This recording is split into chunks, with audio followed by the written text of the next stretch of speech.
So I'm creating my nth new account on LinkedIn because they keep banning me for exercising free speech and speaking out against what I perceive to be uh, what I would describe as Nazi politics. But that's just my opinion and practices. And right here, I don't know. I gotta laugh at this crap that they do. So right after you sign in and stuff, they keep pushing like, share your contacts, connect with people, da da da. And after a few screenfuls of that stuff, then they send you this onboarding, start, follow recommendations, new thing, follow companies and people and hashtags to stay updated on things you care about. Totally biased, right? So I just got to point this out. You come down here and it's like, okay, whatever. This is like typical LinkedIn stuff. Right here, this first row, like, that's cool. That seems like neutral, unbiased, at least on the surface, can't complain there. But that's more like their courses for LinkedIn Learning, which I would highly recommend against, because that, of course, used to be Lynda Learning, which I had a bunch of certificates through, and I also had there's just certificates of completion. They're not like legitimate, you know, proctored exam certificates or anything like that, but it says something. It says, hey, this guy supposedly took the time to sit through, an hour or two of each of these courses. And I had like 50 of them. I had tons of certificates because I'm not a college graduate and I don't have really any paid certificates. I might have one or two somewhere or something that I don't even care about. But, I felt like, okay, this establishes kind of like where I'm going with things and what I put my time and effort into and everything. Well, when LinkedIn first banned me, now that everything's under their umbrella, I lost access. I can't even access lynda.com now, which isn't a huge surprise, but when you start rolling this stuff out forward thinking, I was first hit this speed bump with Google and YouTube, where Google bought out YouTube, and then I changed my password on one, and it changed the password on the other. And I was like, wait a minute, I didn't want to change my YouTube password. I wanted to change my Google password. I don't care that there's some person at the top that gets all the money for both of them. These are two different services. Like Gmail's an entirely different service for me than YouTube.com is. And maybe I don't want to be logged into both at once. But of course, that exactly is part of their plan, is to keep, for Google specifically, especially, is to keep you logged into their service at all times. And now they've got to the point where they harass people through, they effectively harass you for logging out. For one, they don't ask you if you want to remain logged in, which I would say most services still that I use still ask me. I don't think LinkedIn does. I can't quite remember, so I couldn't speak on that for sure.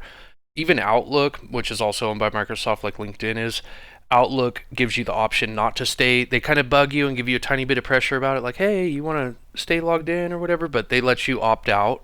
And but yeah, Google just automatically logs you in across all their services with that one password thing for the most part, and that same profile. Of course, there are things you can do to kind of shift that around, but it's just a lot of extra work and stuff.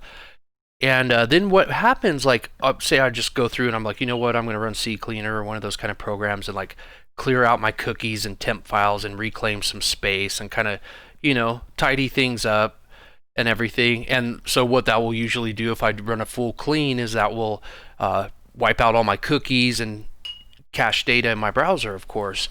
And so then it's like, okay, well, the trade-off there is I got to log back into all my websites and everything. And I do that. Well, the last time I tried to do that with Gmail, they were like, answer a security question. And I was like, that's bizarre. Why don't you just throw me into two-factor mode like usual, which has always worked for me, and to my alternate email address, send me a confirmation if it's such a big deal that I'm logged out and logged in one time with my password. Big freaking deal, right? And they're like, oh, we don't recognize this device. And it's like, really? Because I'm using the same IP, the same exact browser version, like other than the fact that I've cleared my cookies and logged out, this really shouldn't be a big deal. You don't bug me on mobile that I could remember, but I haven't logged in on mobile in so long that I don't even use Google on mobile. I use Android, but I de-Google it as much as possible, and I stick to like free open source stuff like with F-Droid and everything like that. I absolutely do not use Google Play for anything anymore. Um, and disable all of those services despite the fact of their pop-ups and threatening that stuff might not work. It does. Everything that matters works. I disable. There's equal or better alternatives for most of the core apps out there. But anyway, yeah, and then and of course I'm talking about Google specifically right now. And then so I was like, wow, they don't even have the option for that. They want this security question. I was like, I don't even remember.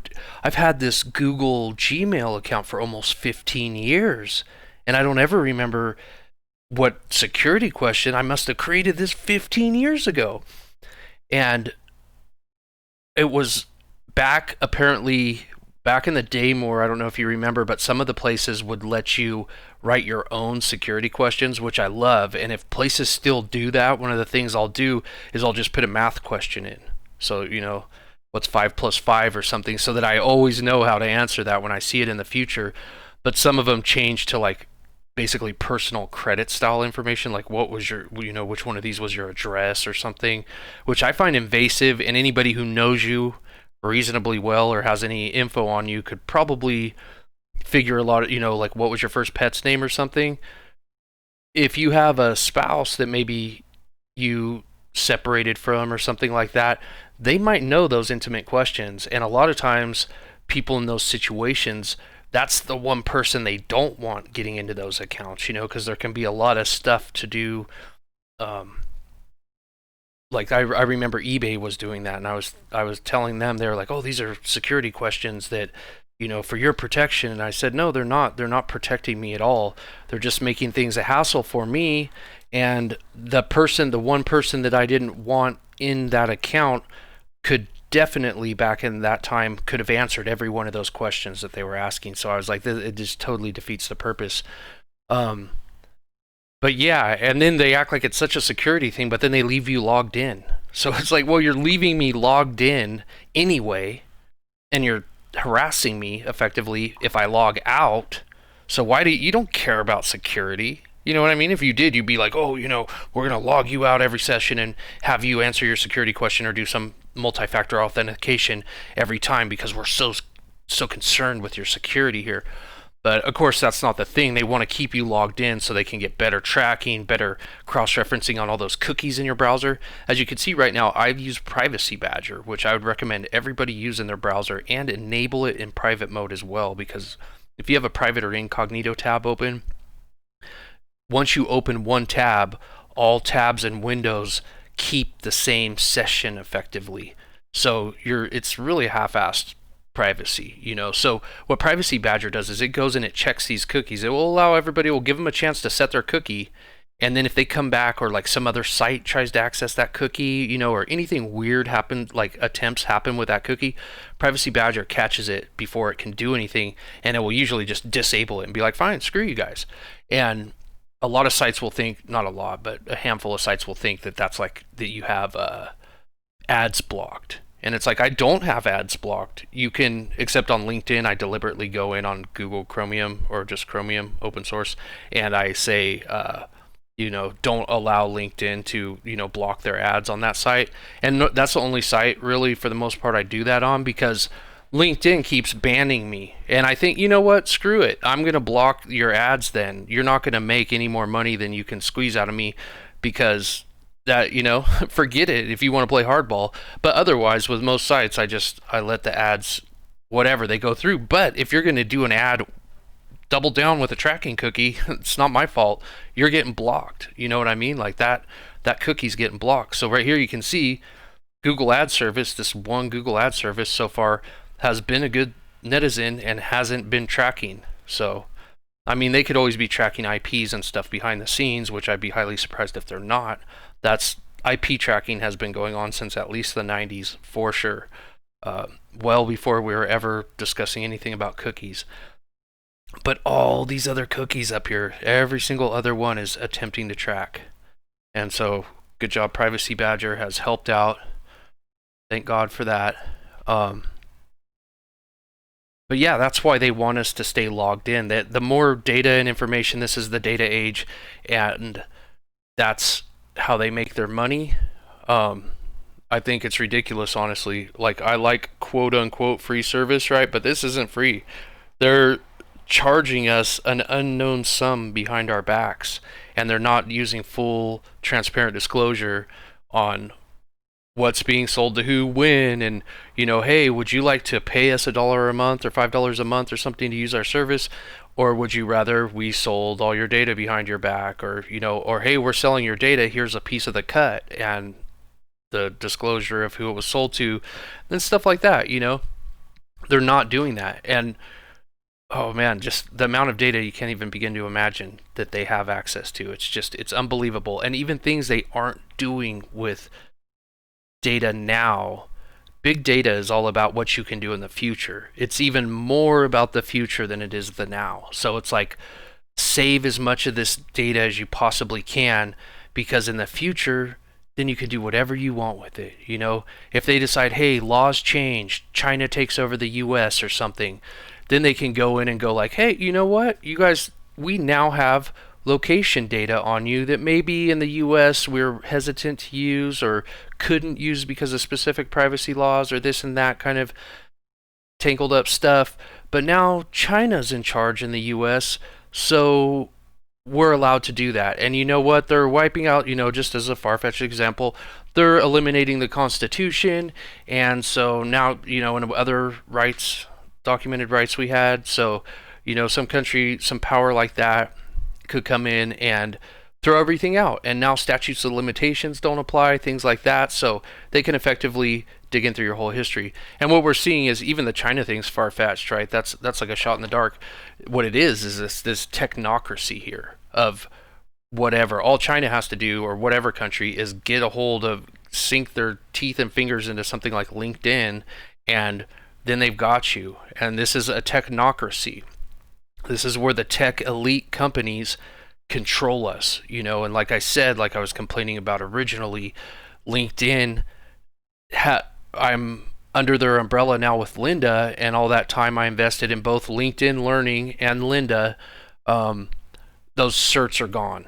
I got whatever information I was able to retain and save for myself, and I don't see, because I was making what they thought were bad posts on LinkedIn, which were really just calling out what I felt was the relation of the handling of COVID to the relation that I felt that I saw with the way that the Jewish people were handled in Nazi Germany back during the World War II era.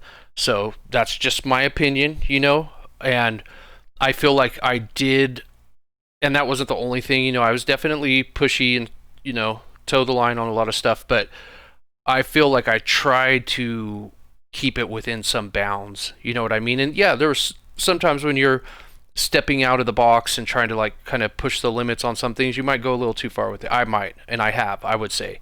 And so I stepped back and I retracted things a very few times where I felt like, you know what, I did go too far with this. I was trying to inject a little bit of humor into something that was a serious topic, even though I meant it seriously and I was like seriously questioning stuff, but just in the nature, because obviously, if you've seen me as Veganese on the internet, the two things I do is I do computer programming related stuff and I troll.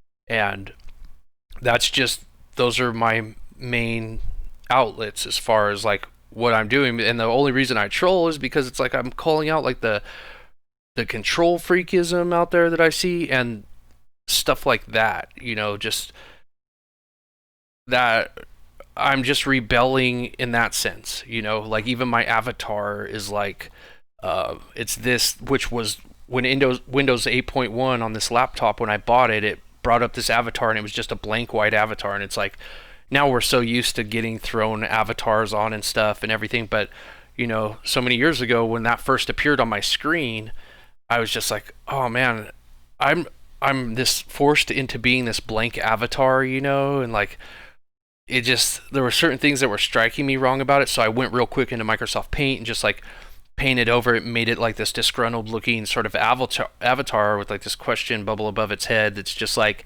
hey, what's going on?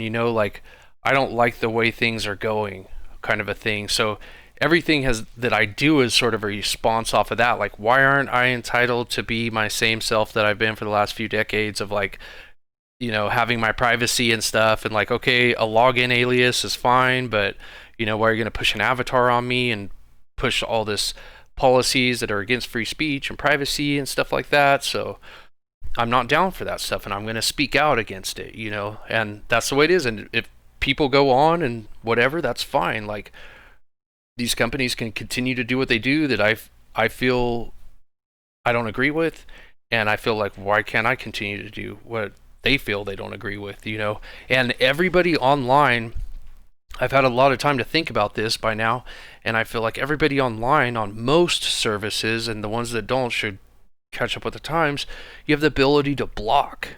And it's like, if you don't like somebody, block them. That's all you gotta do. That's like effectively muting and eliminating that person from your online existence on that platform. And they're just gone. And I don't even think that blocks should count against people. If somebody gets 10,000 blocks, fine. There's a lot of people that don't like them, or would prefer not to see them on whatever basis in their feed. Fine, cool, but a lot of these services, we're coming to find out, have limits. Like, you can get 1,000 blocks and then you're banned permanently or whatever from a platform. And it's like, why? What relevance does it have? Maybe set a limit to where, like, okay, after 1,000 blocks or something, you could say, hey, warning, a high number of people block this person, so this person may engage in posts or content or speech or whatever that's on the fringe that you might disagree with, or some people might find this or that. So if you want this person, then something like that, sort of like a shadow ban without it being in the shadow.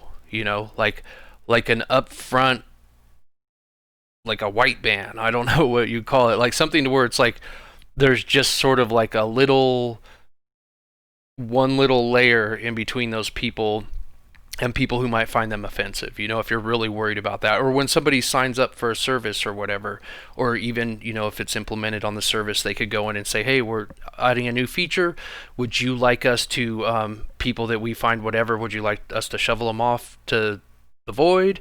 Or would you like to be asked about whether you want us to shovel them off to the void? Or would you like to just let us go ahead and allow them through, and then at any point you can go ahead and immediately block them?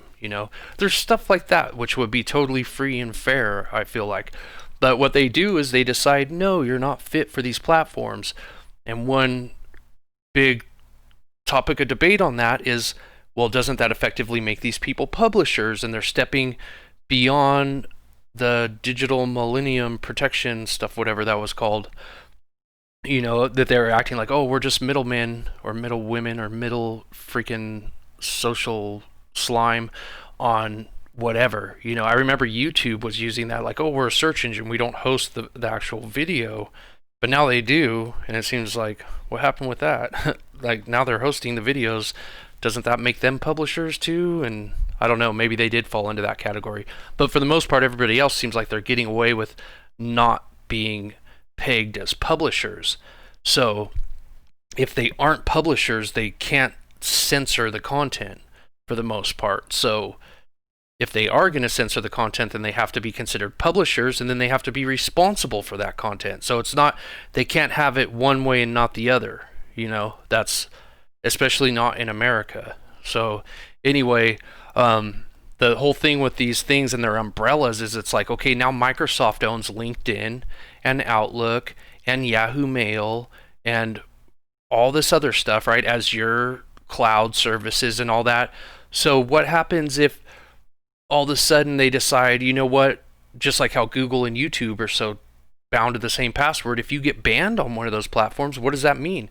Can you not access the other platform now? Because that's what I'm seeing here with LinkedIn.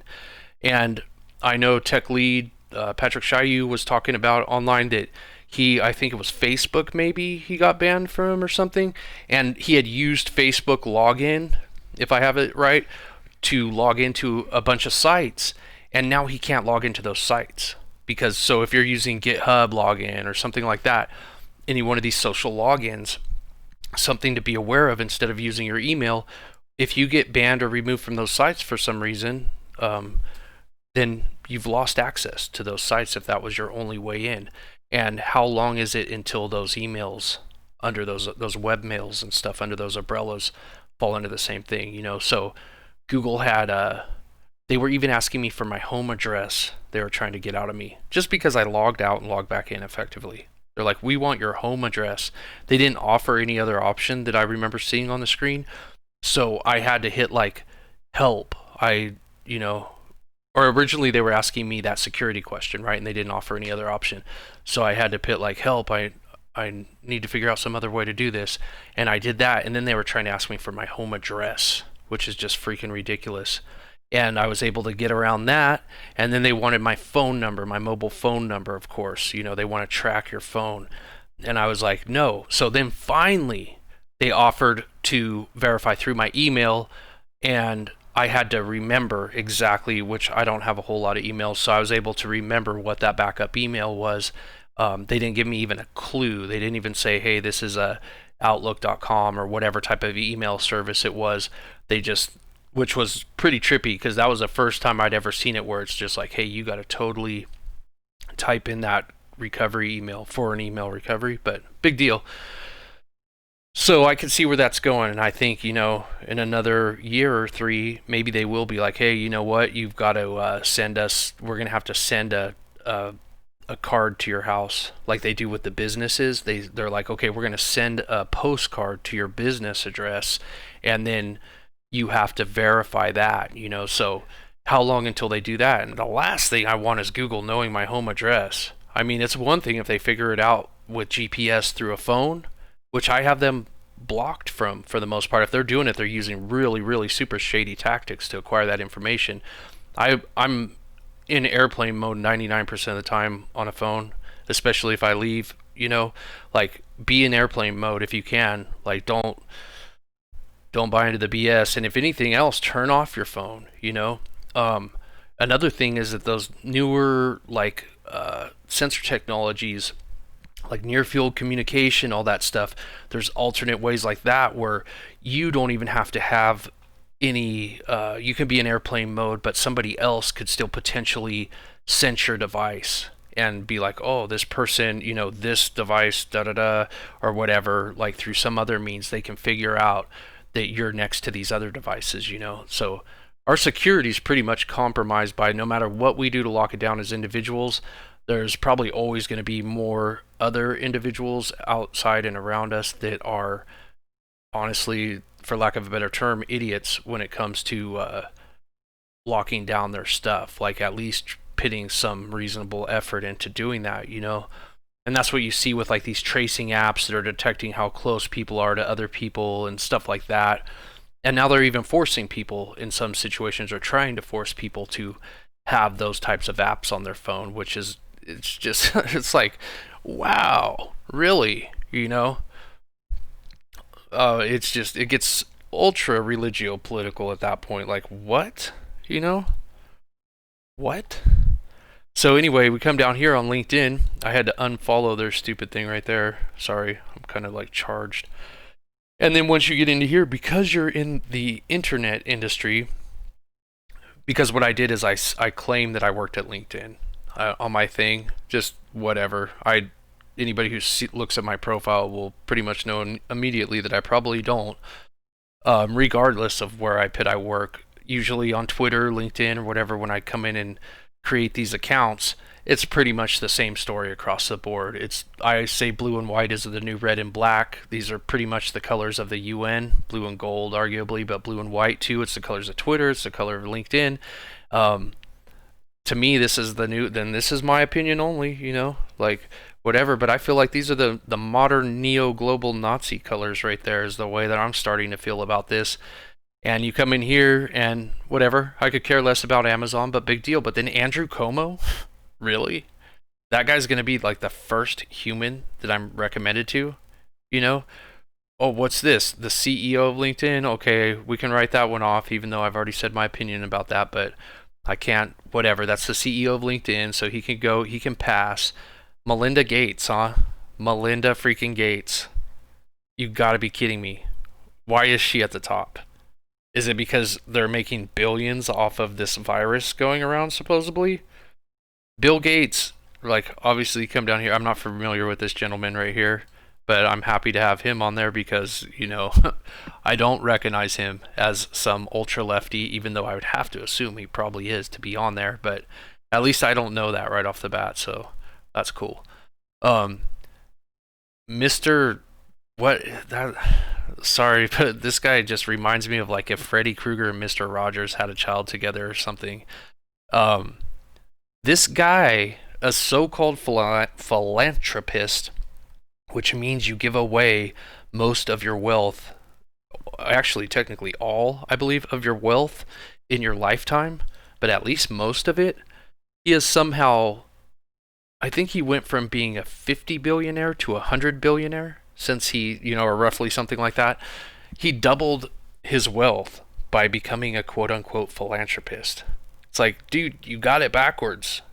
You should have gone from 50 billion to 25 billion or less. You should have gone from 50 billion to less than a billion if you're a philanthropist. For real. But that's something I believe it was J.D. Rockefeller started around early 1900, I want to say. He realized, like, hey, you own all these big evil corporations and you got way more money than everybody else, and people don't like people like that in general. And so he decided, oh, what a good idea would be is I'll just claim I'm a philanthropist, that I give away all that money and I'm a really good guy. And he did it. That's what he claimed to be. And he's the one who started that whole thing of these multi-billionaires turning around and claiming they're philanthropists, like Warren Buffett and all these people. And of course, you're entitled to your own opinion on all that. But that's like, what? Go look at the numbers. Go go back in time and look at how much more money this guy's made. And oh, he just immediately doesn't trust vaccines from other people that he's not invested in. Yet, from what I'm hearing on various news outlets that I don't even really trust in the first place, but even the ones that are supposed to be leaning in his favor, supposedly, they're saying 80+% of the people who take these trial vaccines are having adverse reactions. That's the numbers I've heard. Correct me if I'm wrong. 80+% are having significant adverse reactions, and that's just within a small time frame after taking it.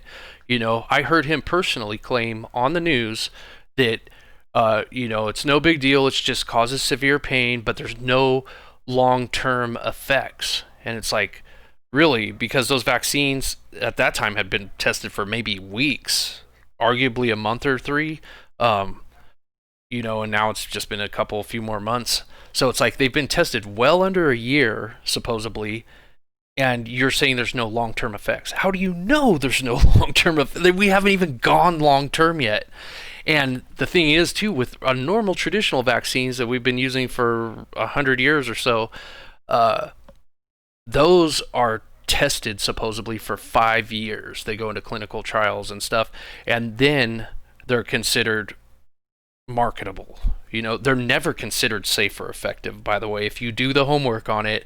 A lot of people act like climate change and vaccine safety and efficacy are two moot points that, anybody you're a denier if you think otherwise and stuff. And it's like, really? Because no vaccine, according to American standards, has ever been proven safe nor effective. Don't take my word for it. That is the absolute truth.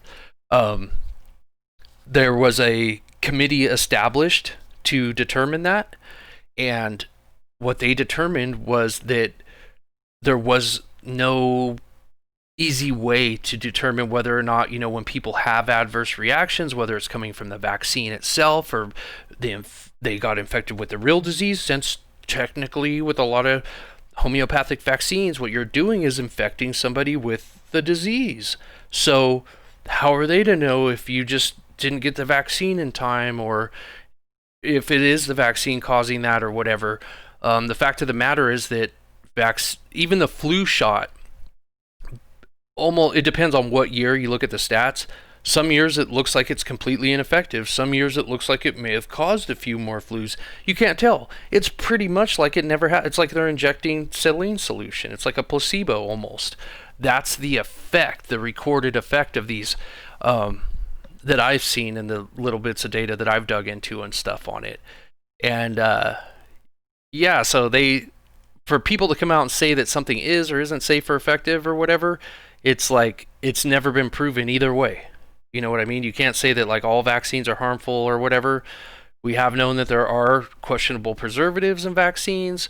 There's all this stuff. Whenever I've gone to any of the doctors that I've happened to choose to talk to about it, they don't know anything. They are not able to tell me. Surprisingly, the person that I heard the most from was a midwife.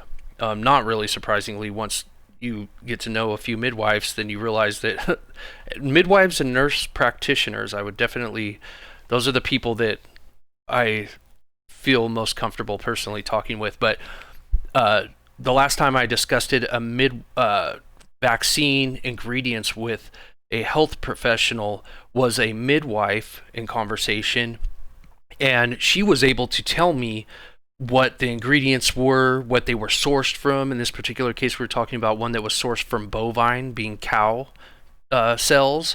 And, you know, I was impressed. I was like, wow, because the medical doctors that I'd happened to speak with, they couldn't answer anything. You know what I mean? They reminded me of like a Taco Bell employee or something. If you ask them like, hey, what's in the beans? And they got to, you know, not just Taco Bell, just as an example, but they have to go get the box and whatever and look at it and be like, oh, you know, there's this or that. And it's like, okay, you know, whatever. I don't necessarily expect you to know what's in it off the top of your head, but a lot of them I've found out from my own personal experience don't seem to know, and that's scary. It's like really you don't even know if mercury, for instance, whether or not it's even in there. You don't know, and if it is in there, you don't know what it's used for and stuff like that. So it's just, and the thing too is we have an expedited vaccine court here in the US that's like, if you get a flu shot and you have adverse reactions or you feel that you do, you can go to the vaccine court in the US, file a claim, and you have, don't quote me on it, check for yourself, but for the vaccine, the flu vaccination itself, the seasonal flu vaccination, if my memory serves me correctly, you have about a 75-80% chance of getting awarded for those claims. That's what the track record is that the vast, 3/4 of the people who file a claim against the seasonal flu vaccinations are awarded. You know what I mean? So that's really the only hard data we have towards safety and efficacy, which means, the effectiveness of vaccines is that those are the stats we have right there. And it's not just flu vaccinations that it's all vaccinations.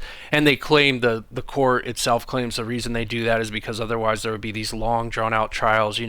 It's almost like settling out of court, but technically it is a court. It's called a vaccination court. So go in, you have to dig in a little bit to find that. They have some, you click through a few links, you'll find some PDFs, and then you have to scroll through those PDFs and you'll find that data. It's like a seasonal data on what the awards are for each of the major vaccines and stuff that go out. And of course what they're trying to do is like step one, beyond the mask, if you consider the mask like step one or something, then they're trying to get like kids especially, they're saying, oh, they need to be forced to have the seasonal flu vaccine so that they'll have less likely underlying conditions and, less likely to carry COVID or something like that. And it's ridiculous. It's not founded on any real science to say that, according to what I'm seeing. If you have other facts, point me to them. You know what I mean? All I see is lip service where people are like, oh, we're the anti-vaxxers now that COVID's out and all this stuff. And it's like, right here, I'm still right here. And now I feel 10 times as strongly as I did before. I used to be hesitant, to say the least. I might call myself an anti-vaxxer back then, but I was really just strongly hesitant. But now that I've, all this has surfaced again and I've really dug in for myself more than ever and looked at the facts, I'm definitely hesitant, like all caps, like to say the least. I'll just leave it at that. And this guy, William H. Gates III comes from William H. Gates II, director of Planned Parenthood, and who comes from, William H. Gates I, member of New York's Eugenics Society. Okay, another billionaire. Can't trust the billionaires. Sorry. I'm sorry. People who are billionaires, you just can't trust them. You can trust some billionaires more than other to your liking and all that, but people don't get $1 billion by being. That's my opinion anyway. So when you come down through here, I don't know. I felt like those first people, like Bill and Melinda Gates. Of course, this is Microsoft owned, but what has he got to do with Microsoft besides just making zillions of dollars and having a hand of control more than he probably should? And Melinda Gates, I mean, give me a break. Co-chair of Bill and Melinda Gates Foundation. It's just like when people try and come across like there is no questioning what they do and it's so good. You know what I mean? These are the same people that like they claim they want to put the world's population into control, and I don't mean that in some evil way, whether or not they do or not. I'm just saying that's what they claim. You know what I mean? That's go look it up for yourself.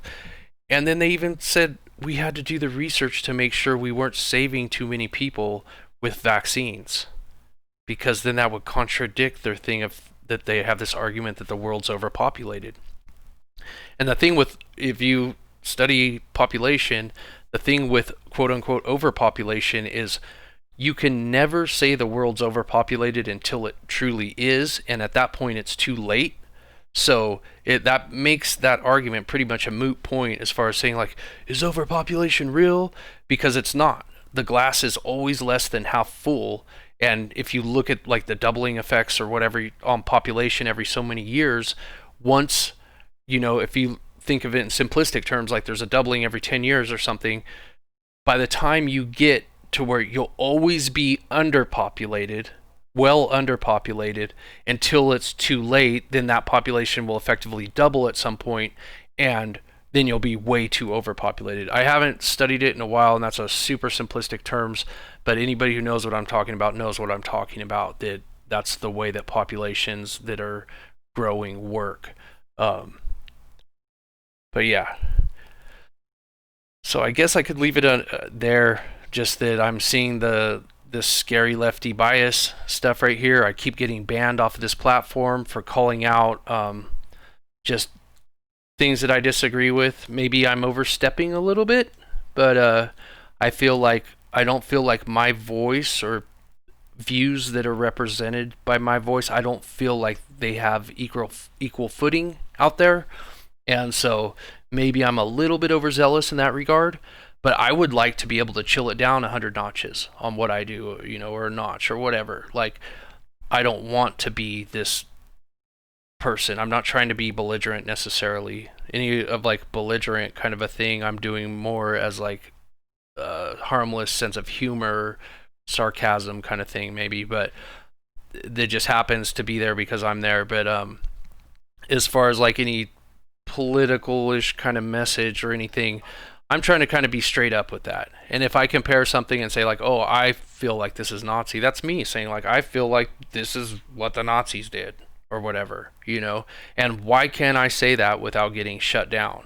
If somebody doesn't like the way I say something, I'm not stalking them and bullying them, you know what I mean? I'm not being aggressive. I'm asserting the way that I feel.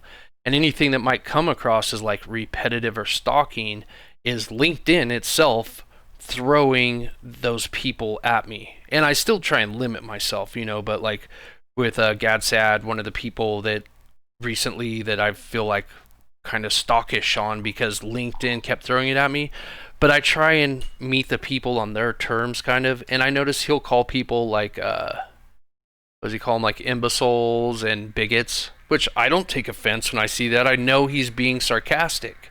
I like it, as a matter of fact. I'm like, cool, I'm an imbecile and a bigot. Fine, whatever. Call me that, And he's not directing it at like individuals. He's just like jokingly casting that out into the wind. But I dig that, So when LinkedIn noticed that I was commenting on his stuff, and they start sending a lot of his stuff through my feed, of course, and I'll he'll say, "Oh, somebody really enjoyed my new book. Here's a quote," and I'll put, "What an idiot," or something like that. That like, or "stupid peasants," comments like that and stuff. And I don't mean it. I mean, I mean it a little bit, but I'm not trying to be rude or whatever. I'm trying to be more humorous than anything. I'd rather it that if somebody had to fall on a decision on what I meant there, I'd rather they think this guy's completely joking. You know what I mean? I'm not trying to push. I don't have any agenda to push there as far as like, oh, anybody who would buy this guy's book, even if I disagree with it. I've never read it. His book, The Parasitic Mind, for the gentleman I'm speaking of right now. I've never read it. I don't even think it's available at this exact minute that I'm recording this. But even if I completely disagreed with that book, I still wouldn't mean that to call somebody an idiot because they like the book. I like his style of sort of talking about people like that to a certain degree, regardless, and I'll be the first to call myself an idiot, like I am. And the minute I say I'm not, 5 minutes later, I'll land on something where I'm like, oh, wow, I'm an idiot. It never fails. So I feel like, what's the big thing? Like that whole thing of like people taking such offense. And I can understand being like all of us really, no matter how much we claim not to be offended about stuff, we've all got toes, and or at least I hope you have toes, literally and figuratively. And so whatever, we have sensitivities, and my intention's not to hurt somebody's sensitivity. That's where they have that power to block. If they're like, you know what, I don't like the 4-letter words this guy picks sometimes. But that's all just, it's honestly a fabrication of our own upbringing and cultures and stuff like that. Like even FUCK, the word fuck means thrust. Like I looked that up. I was like, okay, is this literally a quote unquote curse word? Did this derive from some sort of like cursing or something? Like what is the story on that word? What's the etymology of it and stuff? And it turns out it's just from another language, and it means to thrust. So in that language, you say to fuck in the wind or something, you know what I mean? And it sounds funny as an American to say it, but it's like that literally just means to thrust in the wind or whatever. It's not a bad word. But because at whatever point in whatever time somebody was saying thrust you to somebody, and then that came over into American and still got preserved in that language, like so many of our language melting pot words, they said fuck you. And so now that's taken as a bad word. It's kind of like shut up or something. It's just like, really? So I can't say like what the fuck? That's like what the thrust? You know what I mean? That's literally what that means.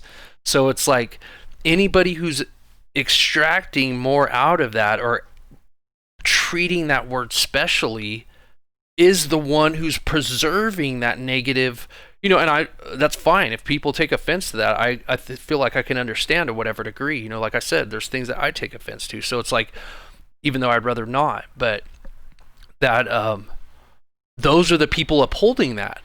And so then there's also another argument to be made that comes in there that is like, well, that we can have a special language of 4-letter words or whatever you want to call it to have appropriate times to say those words and have them have more emphasis on them like that, to have those italics in our mind and culture when we say them, to say like, hey, I'm stepping it up a notch, I'm using a 4-letter word, you know what I mean? Like, so there's that argument there.